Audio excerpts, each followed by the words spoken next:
बहुत समय पहले की बात है। पहाड़ों से घिरे एक छोटे से गांव में आरव नाम का एक गरीब लेकिन ईमानदार लड़का रहता था।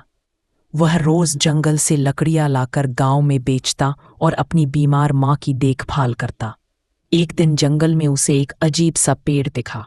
उस पेड़ पर सिर्फ एक ही सेब लगा था, जो हल्की हल्की रोशनी से चमक रहा था। जैसे ही आरव ने सेब तोड़ा, हवा चलने लगी और एक गूंजती आवाज आई, यह सेब जादुई है, लेकिन याद रखना, यह सिर्फ निस्वार्थ दिल वालों के लिए काम करता है। घर पहुंचकर आरव ने वह सेब अपनी माँ को खिला दिया। सेब खाते ही उसकी माँ की आंखों में चमक आ गई और वह ठीक होने लगी। लेकिन यह बात गांव के लालची सेठ धनीराम को पता चल गई। वह रात को चुपके से सेब का पेड़ काटने जंगल पहुंचा। जैसे ही उसने पेड़ पर हाथ रखा, जमीन हिलने लगी।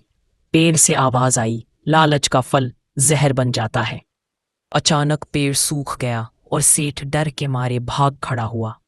अगली सुबह आरव फिर जंगल गया। उसने देखा वही पेड़ फिर हरा भरा था और उस पर अब कई सेब लगे थे।